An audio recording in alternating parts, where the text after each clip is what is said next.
பணம் தான் பிரச்சனை. உங்களை மாதிரி எங்களாலும் கூவ முடியும், அவங்க கூட போக முடியும், அவங்களுக்காக பேச முடியும்.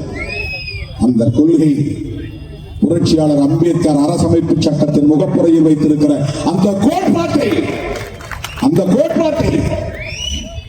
பாதுகாக்க வேண்டும் என்பதற்காக போராடி கொண்டிருக்கிறோம்.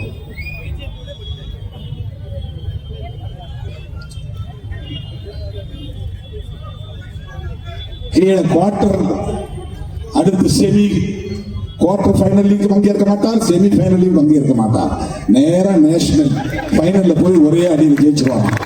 தம்பி விஜய் ஒரே ஸ்டோக்கில் ஆட்சிக்கு வந்துருவாராம். கீழே யாரோடையும் சண்டை போட மாட்டார், அவர் யாருடைய ஃபைட்டிங் கிடையாது. குவார்டர்ல பங்கேற்க மாட்டார், செமியில பங்கேற்க மாட்டார், நேரா ஃபைனல் தான்.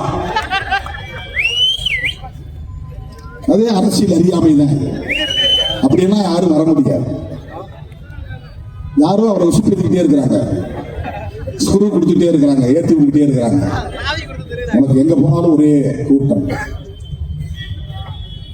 திருமாவளவனுக்கு பதவி ஆசை முக்கியமாக இருந்திருந்தால், ஒரு நடிகர், ஒரு ஹீரோ, அவருக்கு எதிர்காலம் இருக்கிறது, அவர் பின்னால் போகலாம் என்று போயிருப்பான் திருமாவளவன்.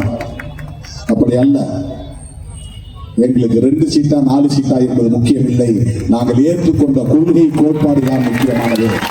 நாங்கள் ஏற்றுக்கொண்ட கொள்கை கோட்பாடு. உனக்கு அதில் உடன்பாடு இல்லாமல் இருக்கலாம். அம்பேத்கரையும் நாங்கள் ஏற்றுக்கொண்ட கொள்கை. அதிலே முதன்மையானது மதச்சார்பின்மை. அந்த மதச்சார்பின்மைக்கு எதிரி யார்? RSS. மதச்சார்பின்மைக்கு எதிரி யார்? BJP. மதச்சார்பின்மைக்கு எதிரி யார்? சங் பரிவார்கள். மதச்சார்பின்மைக்கு எதிரி என்றால் அரசமைப்பு சட்டத்துக்கு எதிரி என்று பொருள். மதச்சார்பின்மைக்கு எதிரி என்றால் புரட்சியாளர் அம்பேத்கருக்கு எதிரி என்று பொருள். எனவே திருமாவளவன் எதிர்க்கிறார். எனவே திருமாவளவன் திருப்பரங்குன்றத்திற்கு வந்திருக்கிறார்.